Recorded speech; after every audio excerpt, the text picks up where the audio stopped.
这天底下做生意的最讲究人缘了，哪能真把人往死路上逼呀？是吧？得罪了，我们会给你点时间，让你体面退场。得了吧，贴告示吧。咱们准备回京师，把平遥的账都收一收。哎，那什么，老八家让我问你一下，600万两银子是装银车呀，还是要银票啊？我爹说了，留在这儿，当结个善缘吧。难怪，难怪什么？难怪能做那么大生意呢。这话说的有风度啊。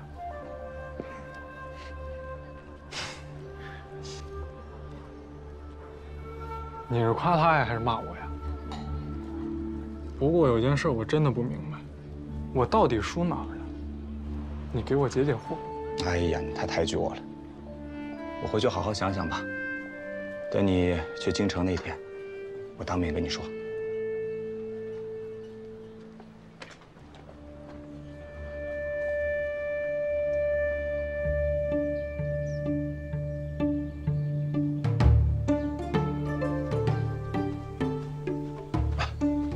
总柜啊，给大奶奶请安，给李兄、孙掌柜请安。总柜安好。哎，我呀，今天从福建带了大红袍母树的2两好茶，喝酒前咱们把它先造了。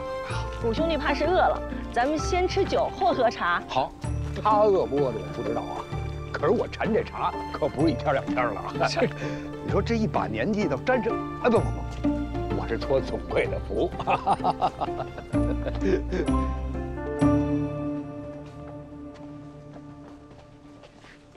总柜到了，大爷，我现在就是沐猴而冠呢，别再开我玩笑了，折煞我了。请。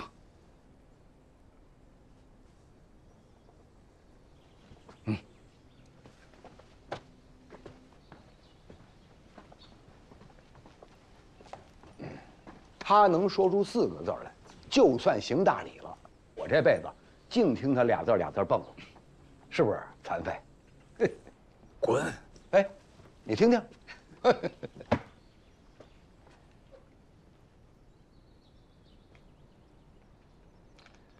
谷兄弟，啊，谷总柜，我问您一句，你答我一句，不要管我们爱不爱听。你要是不喜欢，直说便是。啊，好啊。你是真的想进老八家吗？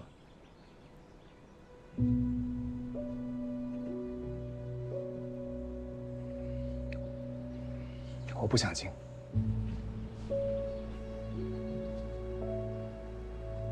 诸位，其实我是个流放犯，是从宁古塔逃出来的。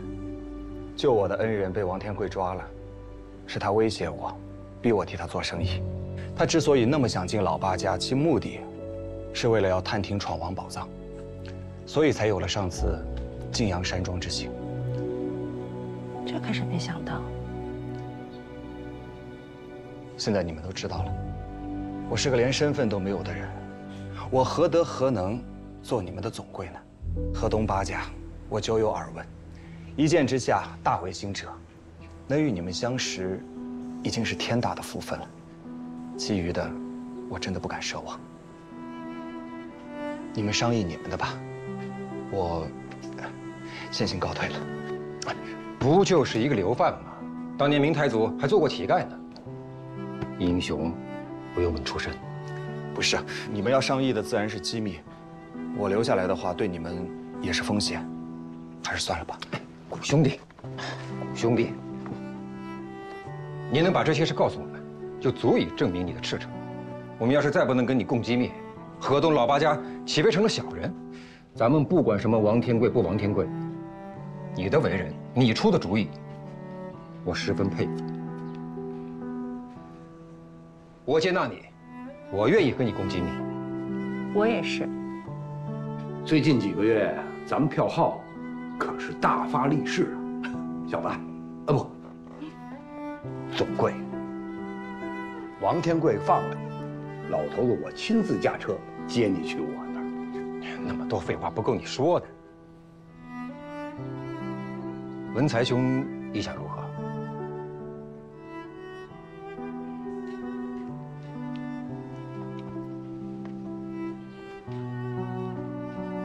总归，那如此，谷兄是老八家的人了。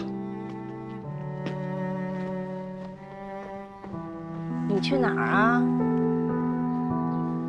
这是我从山东巡抚那里买来的军用地图。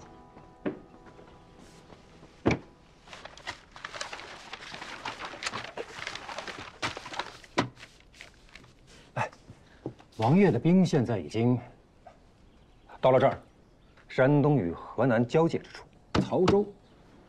你是想借刀杀人啊？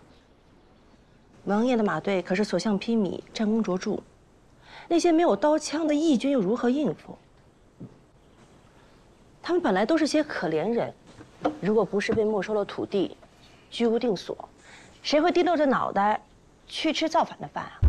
如今让他们面对百战之师，别到时候借不着刀，反伤了性命。咱们不是给过义军钱吗？而且不止一次啊！这把刀锋利不锋利？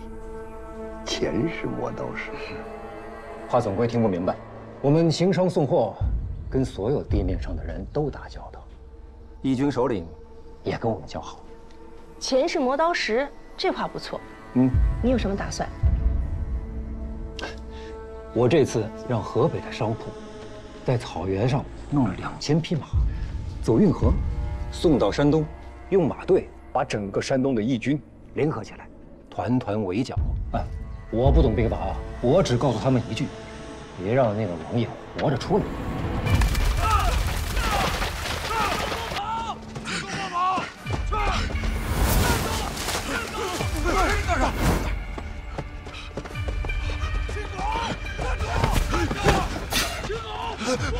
王爷，王爷，没事吧，王爷？王爷，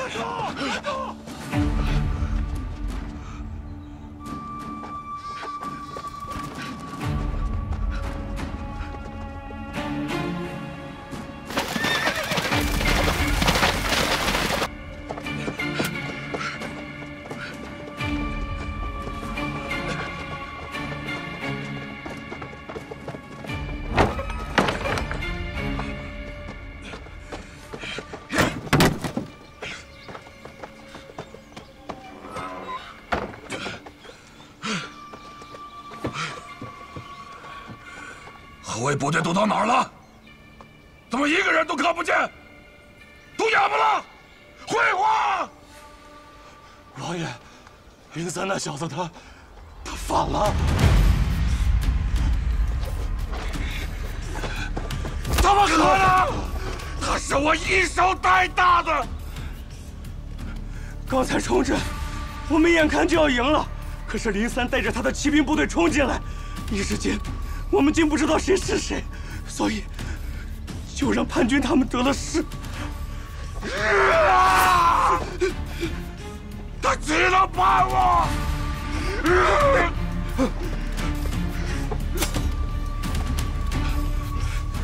王爷，叛军的火器和骑兵比我们更深，03背后定是有人支援。我等先护送王爷撤走吧。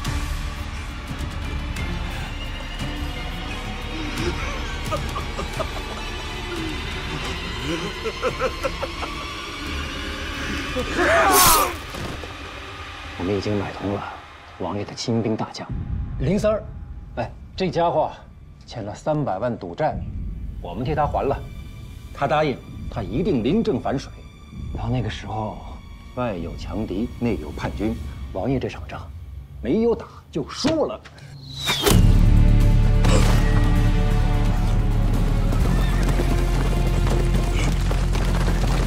回来！都回来！都回来！别跑！胆小鬼！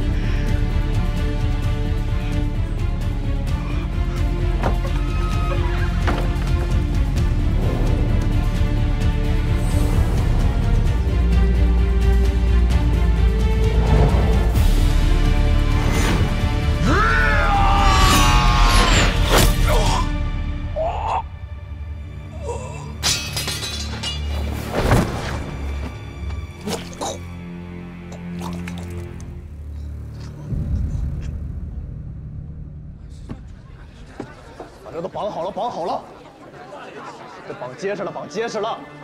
哎呀，这都绑好了，绑结实喽，绑好了，绑好了。哎呀，少爷，这外边风硬，您快上车吧。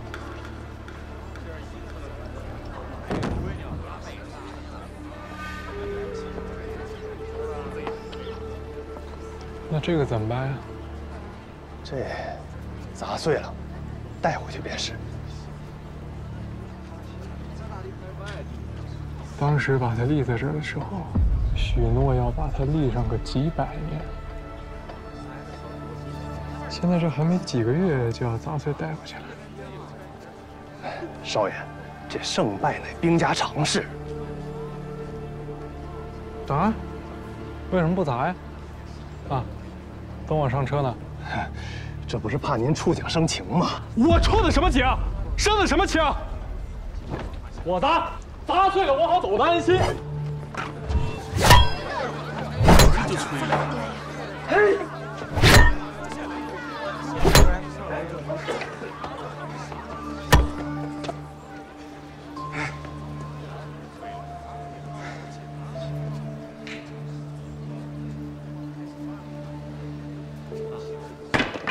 还愣着干什么呀？赶紧砸碎了，砸碎了带走！快，快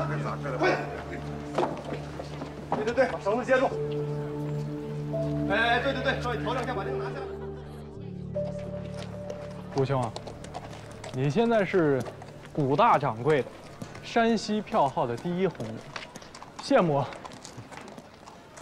我只是个唱戏的，当不得真。现在除了这身衣裳，连个身份都没有。 你就是缺个身份，可我除了身份，什么也没有。这次大家各为其主，你莫怨我。我不怨你，怨你我就不来了。其实我盼着你赢我爹，他跟官儿走得太近了，老拿权势欺人，不是正道。你是这么想的？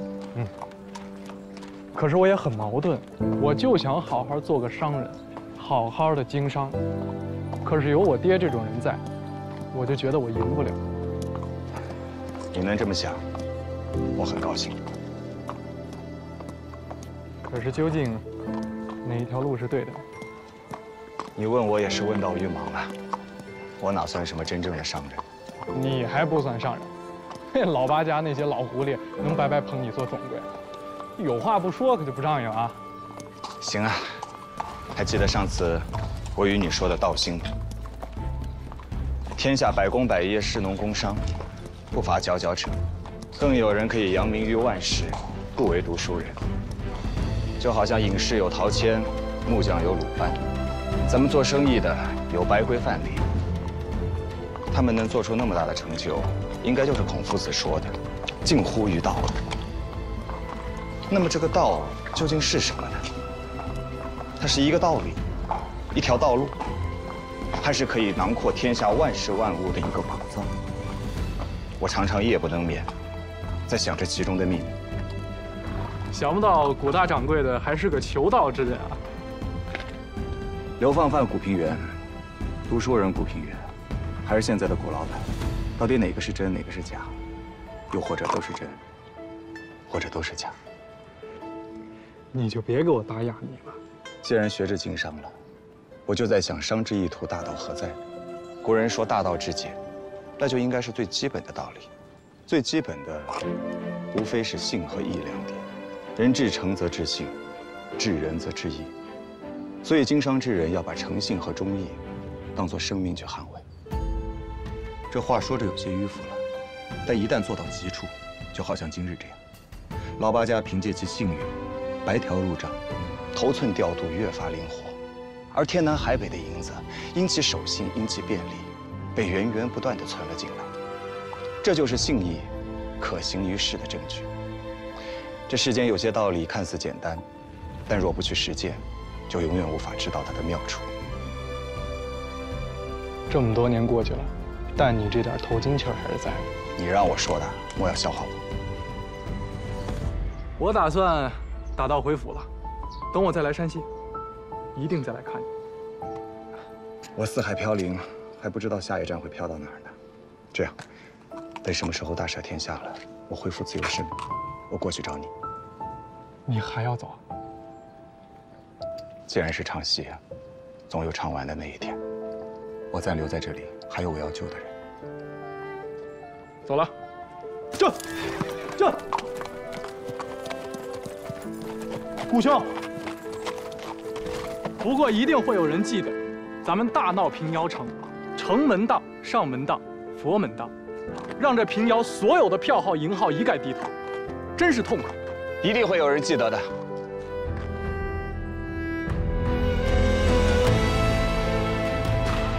这。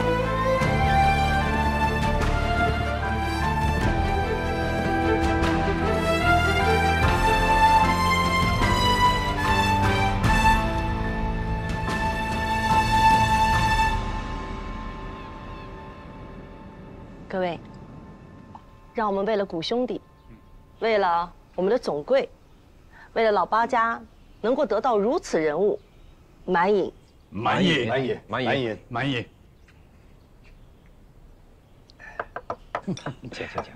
请，动筷。总柜怎么看起来有心事？啊，我在想，这王爷声名赫赫，就这样就被弄死了？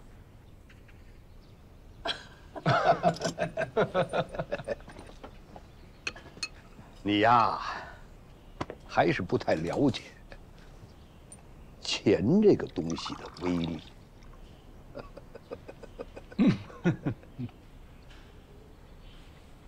顾兄弟，你想知道什么是闯王宝藏吗？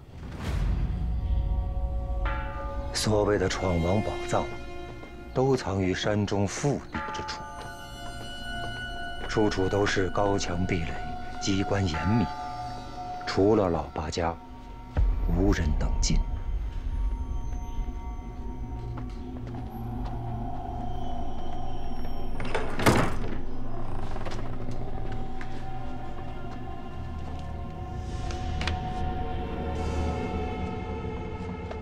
有人说，闯王宝藏是闯王仓皇逃亡的时候，丢在山谷里，被八家人捡到的，后来就发了大财。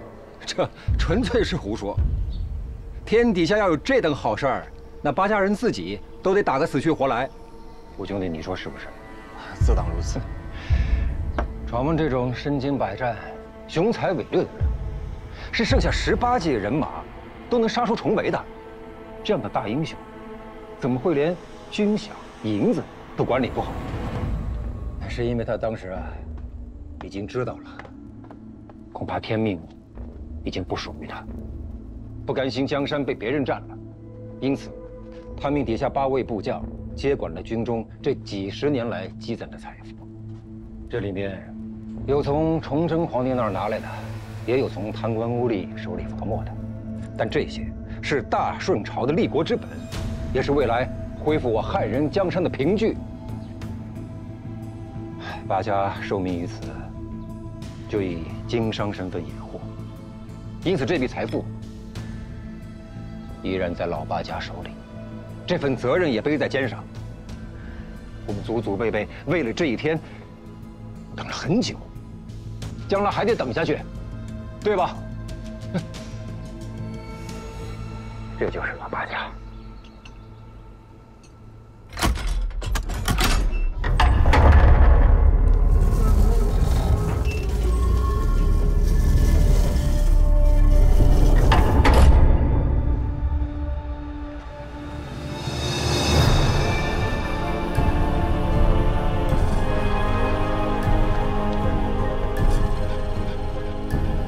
此殿便是存放闯王宝藏的其中一处。这些佛像、罗汉，皆是以纯金打造。大清朝200多年，知道这个秘密的，除了老八家首领之外，就只有你。闯王宝藏，原来不是鬼神之说。这些东西这么沉，他们行军怎么带啊？兄弟，这些话谁也回答不了你。我看你身边的人，也不过就30-40岁，这些东西是200多年前的事了，5代人了。当年顾廷林老先生和傅行主先生曾经立下一个规矩，让老八家每年把生意利润的1成融化了，铸成金银器物，存放于此。聚沙成塔，你可以说这是闯王的宝藏，也可以说它是黄河以西所有商人的精华。真到了国家危亡要有钱的时候，定要把这里散得干干净净。这是老祖宗旧时的一颗心，今天让你看到它，就是告诉你，经商之大道，乃济世而利民。天下财富本无主，以天下众生为主。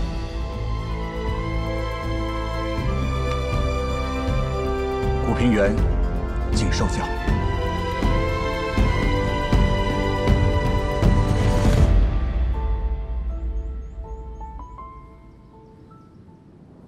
我把常四给抓了，逼你给我干活，你恨不恨我呀？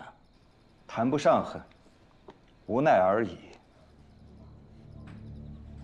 不是无奈，你是无路可走啊。也是。小子，我给你指条明路，啊，你抬头看看，看看这些账本儿。你小子呀，压根儿就不是一个读书人，你就是一个货真价实的生意人。太玉峰10来年票号积攒的资金，都不如你入主几个月挣得多呀！你本事大呀！哎，你现在还做了老八家的总柜，你说说，我怎么赏你好呢？我身无长物，钱对我来说是累赘。哎，话可不能这么说呀。这个钱呐，没钱的人，他才说钱不好呢。钱无善无恶，有了钱，什么事儿都能干成，何来不好呢？有钱人买马车，是希望赶路更快一些。就像你说的，我根本无路可走。快慢于我而言，又有何用？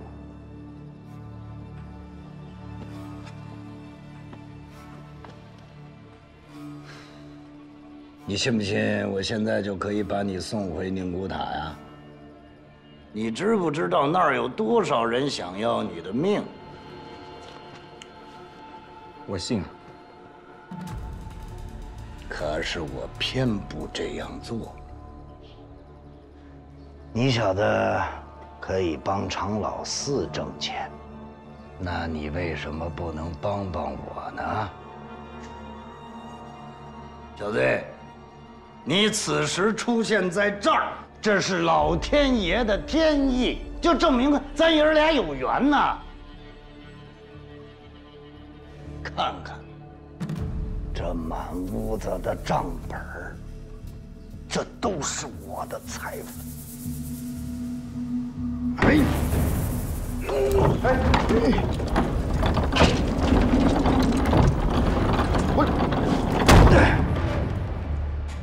你懂吗？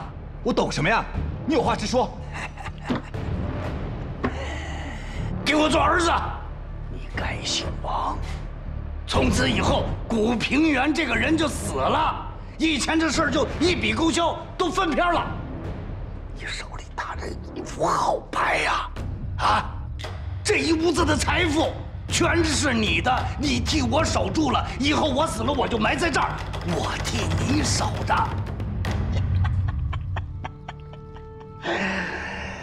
常老四他就是一介匹夫，他是个凡人，你的良心债已经还了，还要什么良心呢？啊！给您道喜。二位上禅，这是今您老就要上天了，好跟您老说一声，是有王千贵王老爷使的钱，想要坏了您这条人命。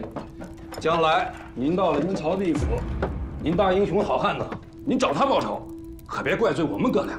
我去找他。这是王法！抓住他！抓住他！抓住他！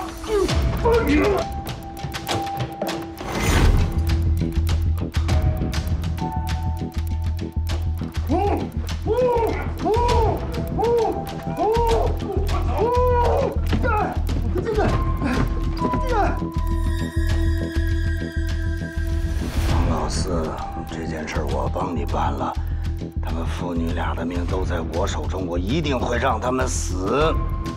这件事是我一个人做的，就算我上刀山下火海，那也跟你没关系。你替我守着钱，我可告诉你，那个小姑娘我已经绑了。今夜3更3刻，我就会要她的命。我跟他们已经说了，杀人者是王天贵，不是你古平原。你不就是想让我趴在地上，给你当狗奴才吗？做不到。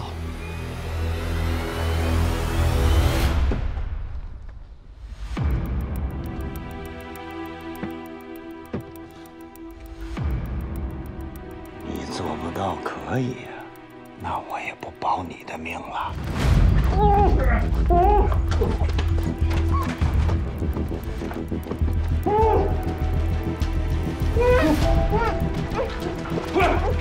你呀，到地下跟常老四他们一起相会吧。我们谈笔生意。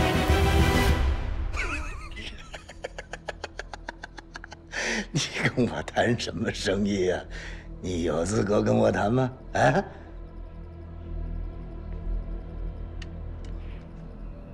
闯王宝藏，有没有兴趣？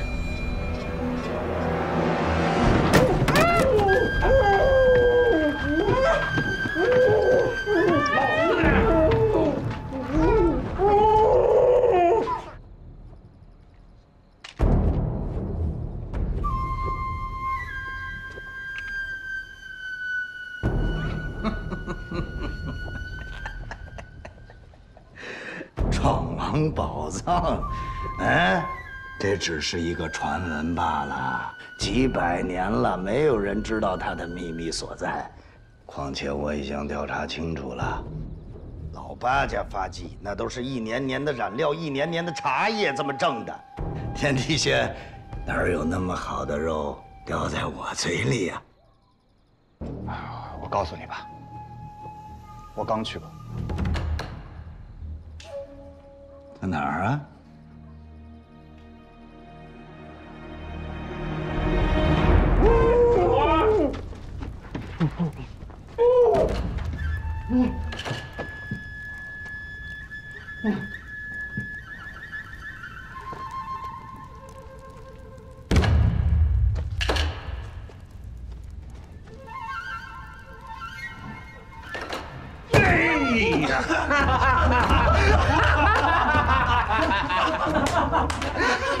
老老爷子说，人可以放了。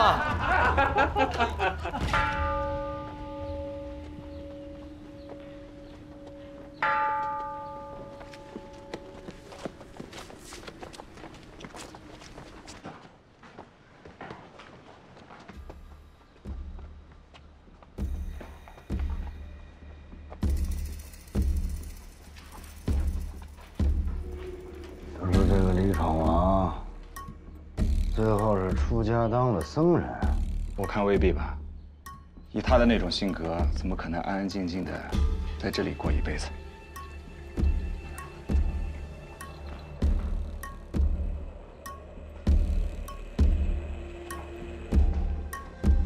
哎，师傅，我家里有场法事要做，还请您帮个忙。这边请。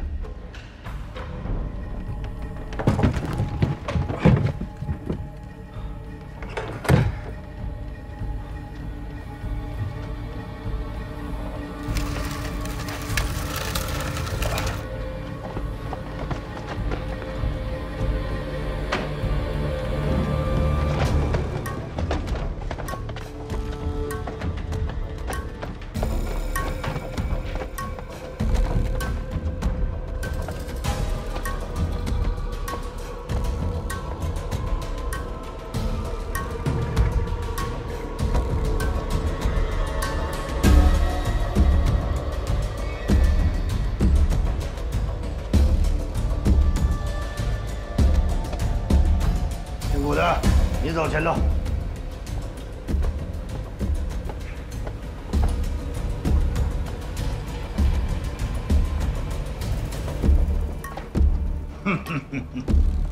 这么多死鬼，死了还守了这么一大坨宝藏，这无福消受啊，岂不可惜了？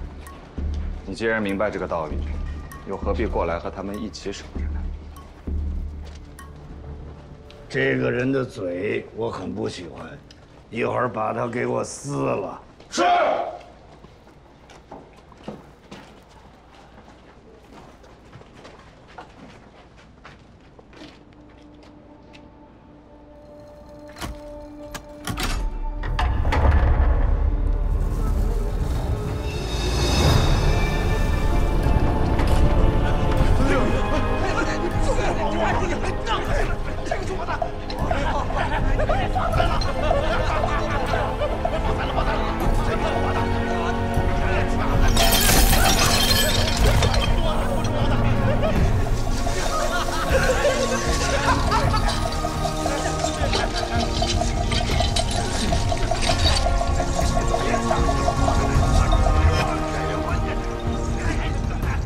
这里的宝物之贵重，大清就算积累了几百年的财富，也未见得比得上啊。东家，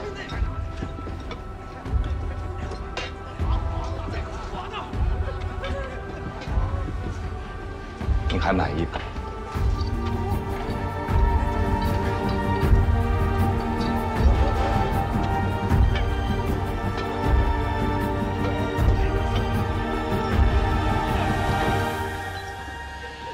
东家，我去看到了，老师，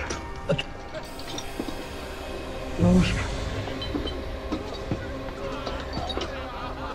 都是我的！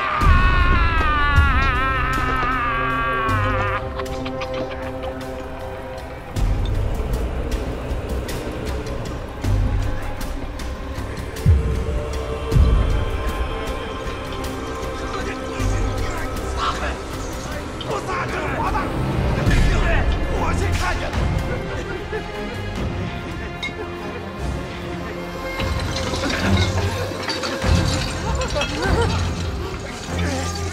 别抢！花是我的！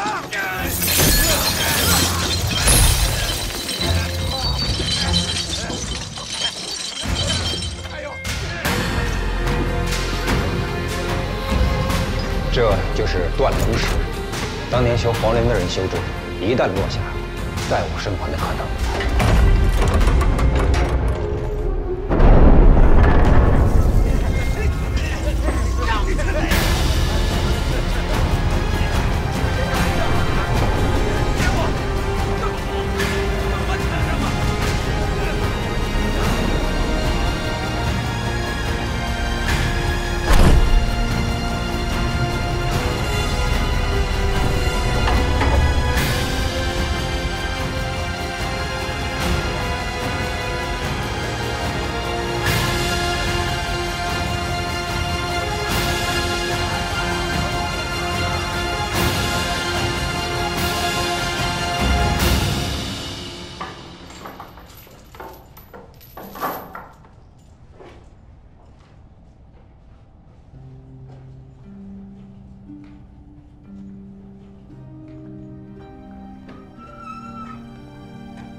东家呢？给闯王看门去了。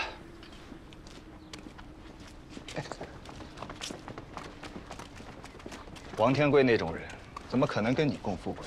你今日知道今日就得死。他的那些保镖，把埋你的坑都给挖好了。赶紧逃离山西，走得越远越好。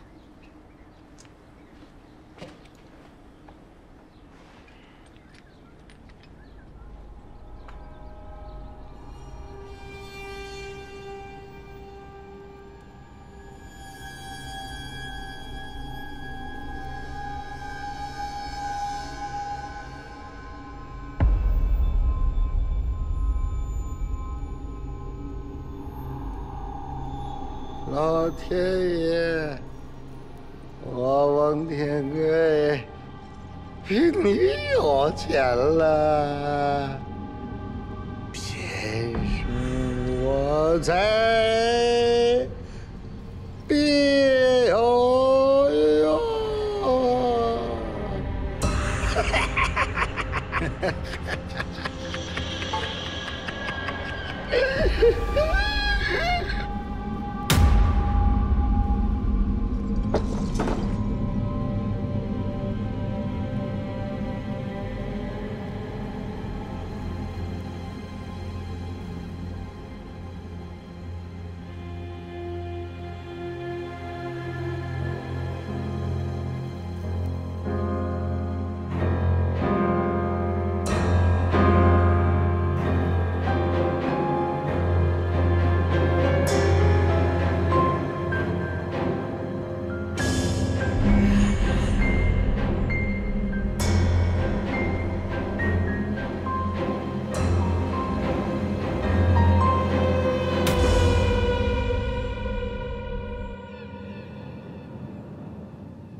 全国都在挖国葬，马上就新朝了，新帝大赦天下，那个时候你就是自由身了。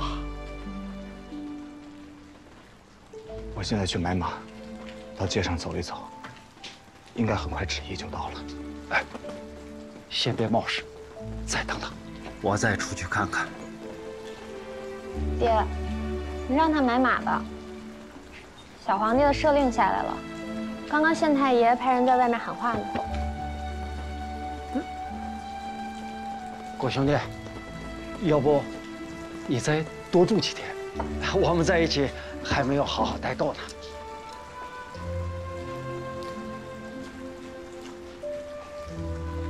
你没看古大哥已经归心似箭了？他若现在有匹马，估计连话也不肯再说半句。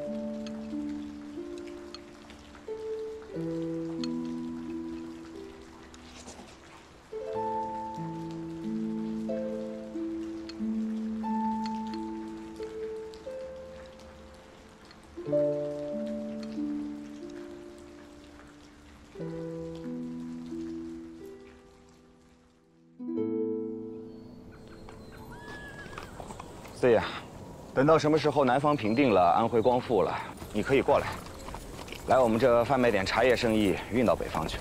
好，到时候我一定去照顾兄弟。我家里有半座茶山，有银毫，有猴魁，那可都是好茶，卖到京城销路应该会很不错。我听说皇上也喝不上新茶，是真的吗？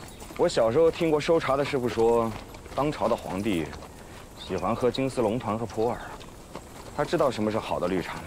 等我们那儿的绿茶运到了北方，都快变陈茶了，然后拿茉莉熏一遍，香味是有了，但也失去了本味。我在京城的时候喝过那个香片，原来是这样。我在安徽恭候您大驾了，您家养好身体，我们争取在安徽能够重聚。一出监狱的门啊，我这2条腿就痒痒了。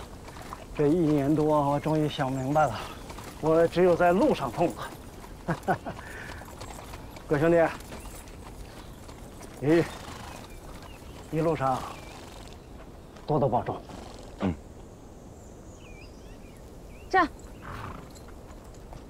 站。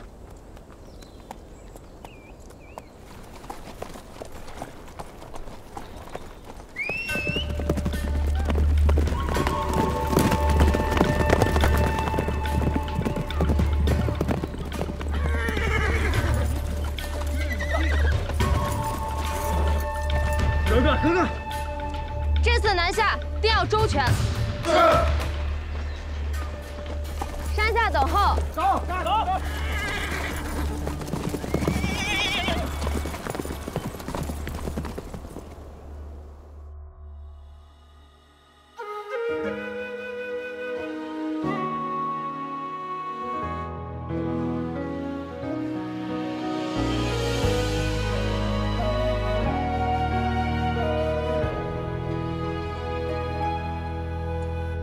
雨传奇往事万间落空浪，听交织的宿命渡真行。别管江湖路有多长，刻骨铭心，此生难忘。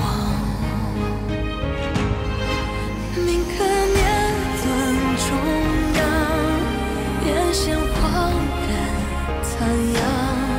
忽有故人从心上，我山河茫苍。梦见你的地方，烛光把我照亮。待月静止30袖口红痕成墙，心跳中成汪洋，思念掠过心芒。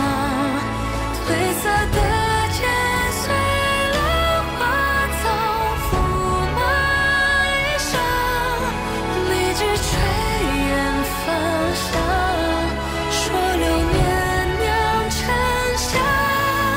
任凭悄热梨花也是指紧扣相望，银河满西窗。